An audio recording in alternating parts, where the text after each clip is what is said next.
अब तो सारी सरकारें दंगों में शामिल हैं। आप देखिए पत्थरबाजी में पुलिस शामिल होती है। इसलिए इस मुल्क को बचाना है तो आप अपने भाइयों से मोहब्बत करिए, अक़लियतों का ख्याल रखिए। जब आप मुसलमानों को टारगेट करने जाओगे तो जाहिर बात है उनके साथ और भी गरीब लोग होंगे, वो भी फंसेंगे। तो उसमें हमारे गुप्ता जी फंस गए, रमंजा भी फंस गए। अब जहांगीरपुरी वाले वाक़े में, खरगोन वाले मामले में आपने साफ देख लिया कि दंगा कराया किसने। ये BHP, बजरंग दल, ये जो RSS की जो आउटफिट्स हैं, इन्होंने हिंदुओं के एक तबके को रेडिकलाइज कर दिया। या मोरली खड़ी है, वो सोशली भी खड़ी है, पॉलिटिकली भी खड़ी है, और जब भी जैसी ज़रूरत पड़ेगी तो MIM उसके साथ खड़ी रहेगी। MIM चूँकि अभी 5000 कैडर है उसका दिल्ली में, अभी कैडर बढ़ रहा है। आप लोगों के तवस्सुस से मेरी अपील है मुसलमानों से, और ख़ासतौर से उन पॉलिटिकल एक्टिविस्ट से अपील है जो दूसरी और पार्टियों में है, कि तुमने देख लिया कांग्रेस का साथ देकर, तुमने देख लिया आम आदमी पार्टी का साथ देकर, इनको जिता जिता के देखा कि आपके मरने में भी आपके साथ शरीक नहीं है। जब दिल्ली जल रही थी 2020 के दंगों में, तब भी अरविंद केजरीवाल मौन व्रत रख करके गांधी समाधि पे बैठ गया था, मिलने भी नहीं गया था, तब भी उसके पास 62 MLA थे। आज भी 62 MLA हैं, उसे ये नसीब नहीं हुए, 5 मुस्लिम MLA को ये नसीब नहीं हुआ कि वो जहांगीरपुरी चले जाते। क्यों नहीं गए? चूँकि आका का, अरविंद केजरीवाल का हुक्म नहीं है कि तुम मुसलमानों के मसाइल पे बोलते हुए मत नज़र आ जाना। और तो अब यहाँ से हमें ये सबक लेना उन पॉलिटिकल एक्टिविस्ट को कि देखो, जितनी जल्दी हो सके अपनी क़यादत डेवलप कर लो। MIM आपके दर पे है। MIM नाम से मजबूत नहीं होगी, अकेले बैरिस्टर असदुद्दीन ओवैसी साहब से मजबूत नहीं होगी, ये मजबूत होगी आप लोगों से। जब आप लोग सपोर्ट करोगे, आप लोग इसको अपनाओगे, आप लोग इसका हिस्सा बनोगे, आप लोग अपने इलाकों में, मोहल्लों में इसकी शाखाएं, इसकी मेंबरशिप बढ़ाओगे, तब ये बढ़ेगी। क्योंकि हालात तो बद से बदतर होने वाले हैं। लड़ने का तरीका जमहूरियत में यही है। जिस तरीके से आपने अभी कहा 2020 दिल्ली दंगों के बारे में, उसी तरह 2022 जहांगीरपुरी दंगे हुए, इसमें वहाँ के लोग जो हिंदू मुस्लिम हैं वो सब एक साथ मिलकर, अक्सर ये वीडियोस आ रही हैं कि हम दोनों साथ मिलकर रहते हैं, हिंदू मुस्लिम सब। तो ये कौन लोग हैं जो दंगा कर रहे हैं? फिर ये कौन लोग हैं? देखिए, आम हिंदुस्तानी मोहब्बत से रहता है, चाहे किसी मज़हब का, उसे कोई मतलब नहीं है, ना कोई किसी के ख़िलाफ़ है। ये BHP, बजरंग दल, ये जो RSS की जो आउटफिट्स हैं, इन्होंने हिंदुओं के एक तबके को रेडिकलाइज कर दिया। उनको ये अफीम चटा दी है कि तुम मुसलमानों को परेशान करो, परेशान होते हुए नज़र आओ, मॉब लिंचिंग करो, इनके घरों को, इनके मजहबी जगहों को टारगेट करो। इससे उनको सियासी फ़ायदा ये होता है कि उनको हिंदू राष्ट्र बनाने में रास्ता आसान होता है। वो चाहते हैं देश का संविधान ख़त्म हो जाए, जिसे बड़ी मेहनत से बाबा भीमराव अम्बेडकर ने बनाया, जो संविधान हर छोटे बड़े को बराबर का इख्तियार देता है। ये चाहते हैं मनुस्मृति लागू हो जाए, ये चाहते हैं हिंदू राष्ट्र बन जाए। हिंदू राष्ट्र से जो छोटे बड़े का फ़र्क अभी ख़त्म हो रहा था बाबा साहब भीमराव अम्बेडकर के बनाए हुए संविधान से, ये उसको फ़र्क को रखना चाहते हैं। मनुस्मृति में सिर्फ 4 सवर्ण जातियों को राज करने का अधिकार है, ब्राह्मण, बनिया, ठाकुर और वैश्य, क्षत्रिय। यही इनको बस इनको हक है कि ये आप पे हुकूमत करें, बाकी सब गुलाम हैं।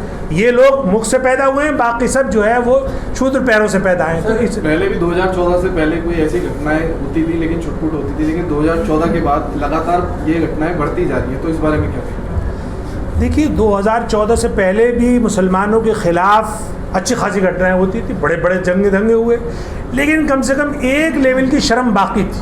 ख़ासतौर से सरकारी संस्थाओं में शर्म बाकी थी। पुलिस या अदलिया या कोई और सरकारी महकमा खुल के नहीं आता था।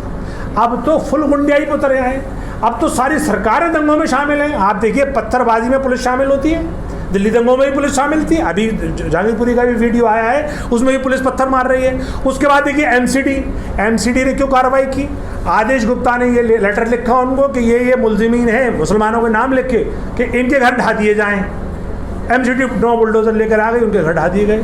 तो ये जो जब सरकारी संस्थाएं मिल जाएं तो समझ लीजिए कि सरकार शामिल है इन सब दंगों में। और जो जो दुनिया के जो जेनोसाइड एक्सपर्ट हैं, जो नरसंहार एक्सपर्ट हैं, एक ग्रेगरी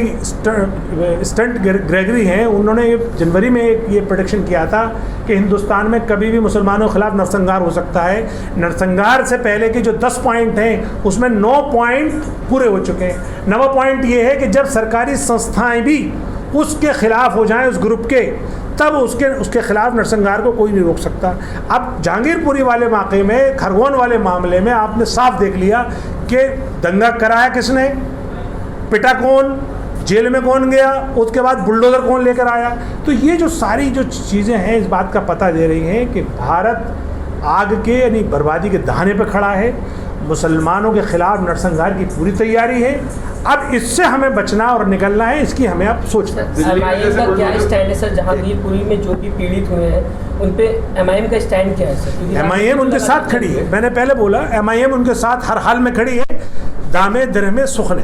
सर अब आप बोलिए सर, आपने सिर्फ मुसलमानों की सिर्फ आप बात कर रहे हैं, वहाँ पर गुप्ता जी के भी जूस कॉर्नर तोड़ा गया, रमन झा की भी दुकान तोड़े गए, आप उनकी बात क्यों नहीं कर रहे? देखिए, मैं मुसलमानों की बात इसलिए कर रहा हूँ कि ये जो सरकार है ये मुस्लिम विरोधी है, गरीब विरोधी है। तो जहाँ पे मुसलमान और गरीब हैं वहाँ पे जाहिर बात है दूसरे और लोग भी हैं। तो जब आप गेहूं के साथ घुन तो पिसेंगे, जब आप मुसलमानों को टारगेट करने जाओगे तो जाहिर बात है उनके साथ और भी गरीब लोग होंगे, वो भी फंसेंगे। तो उसमें हमारे गुप्ता जी फंस गए, रमन झा भी फंस गए। लेकिन उनकी नीयत देखिए, उनकी नीयत थी मुसलमानों के बिजनेस आउटफिट्स को ढहाना, उनकी कमर तोड़ना। एक तरफ उन मुलजिमों का उनका कोई ख़ता नहीं, उन्हें मुलजिम बना दिया, फिर उन पे एनएसए लगा दिया, फिर उसके बाद उन पे ईडी की इंक्वायरी कर दी और आखिर में उनके बच्चों के मुंह से निवाला छीनने की कार्रवाई की, उनके कारोबार पे बुलडोजर चला दिया। सर दो तरीके की ये कहीं एमसीडी चुनावों की तैयारी तो नहीं है जिस तरीके से बुलडोजर पॉलिटिक्स दिल्ली में चल रही है? ये देखिए, एमसीडी चुनाव तो भारतीय जनता पार्टी भाग गई इस चुनाव से, उसका कुछ पता नहीं वो कब तक कराएगी नहीं कराएगी। लेकिन ये पक्का है कि वो पूरा ध्रुवीकरण पूरे राष्ट्र में चाहती है। वो चाहती है कि 2024 से पहले पूरा राष्ट्र, पूरा जो हिंदुस्तान है वो भगवा में हो जाए। अभी सुनने में आ रहा है कि सेलेक्टिव कार्रवाई की जा रही है मुसलमानी एरिया में, जैसे शाहीन बाग पटना, उसमें भी इस तरीके की अफवाह चल रही है कि यहाँ पे एमसीडी का बुलडोजर आ सकता है। एक दूसरा और आदेश गुप्ता ने एक आदेश दिया है एमसीडी को, और एमसीडी अफसोस की बात यह है कि एक प्राइवेट आदमी का आदेश मान रही है और उसमें सुनने में आ रहा है कि उसने कई जगह चिन्हित किए हैं। तो मैंने तो बाकायदा वीडियो जारी की और मैं फिर कह रहा हूँ आपके हवाले से, क्या आदेश गुप्ता बताएं कि वो सैनिक फार्म में कब कार्रवाई करवाएंगे, आदेश गुप्ता के खुद अपने घर के बाहर कब कार्रवाई होगी, भगीरथ पैलेस, चावड़ी बाजार, करोल बाग और जो पौश इलाके हैं दिल्ली के, सब जगह अतिक्रमण है, उनके खिलाफ कब कार्रवाई होगी? सर, आप दिल्ली AIM के प्रेसिडेंट हैं, आप अपनी पार्टी के द्वारा और अपने द्वारा देश को और दिल्ली को क्या संदेश देना चाहेंगे? देखिए, मैं ये अपील करना चाहूँगा, मुद्दमाना दरख्वास्त करना चाहूँगा कि ये बहुत प्यारा मुल्क है, इसको बनाने में हमारे बुज़ुर्गों ने अपना खून पसीना बहाया है। इस मुल्क की दुनिया में भी छवि बहुत इज़्ज़तदार हुआ करती थी 2014 से पहले।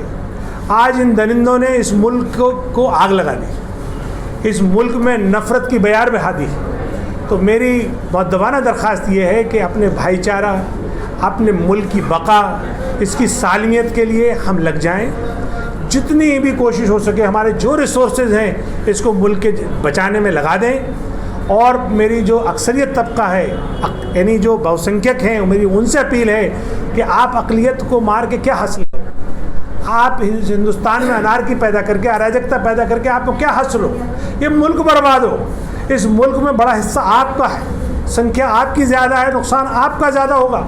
मुसलमान तो पहले से परेशान है, पहले भी जो सरकारें रहीं, चाहे वो कांग्रेस रही हो, दूसरी रही हो, उन्होंने भी मुसलमानों का दमन किया है। आज उन्होंने सारे सोशल इंडिकेटर्स पर, सारे इकोनॉमिक इंडिकेटर्स पर मुसलमान बहुत पीछे है। या यूँ कहें, ये तो बेचारा पंचर लगाने वाला है, इससे नीचे कहाँ जाएगा? अब नीचे जाने की बारी आपकी है। इसलिए इस मुल्क को बचाना है तो आप अपने भाइयों से मोहब्बत करिए, अक़लियतों का ख्याल रखिए। और हेल्दी डेमोक्रेसी तभी कहलाती है किसी भी मुल्क में जब वो अपनी अक़लियत का, माइनॉरिटी का ख्याल रखती है। माइनॉरिटी में अगर इनसिक्योरिटी आ जाए, माइनॉरिटी अगर इस बात पे ये शिकायत करने लगे कि हमारे ख़िलाफ़ नाइंसाफ़ी हो रही है और खुलेआम नाइंसाफ़ी हो रही हो, तो समझ लो कि उस देश की डेमोक्रेसी का जनाजा निकल गया। तो अब आपको तय करना है कि आपको अपने देश की जमहूरियत का जनाजा निकालना है या इसको बचा के रखना है अपनी इज्जत को। चैनल को लाइक, शेयर एंड सब्सक्राइब करें और बेल आइकन दबाना ना भूलें।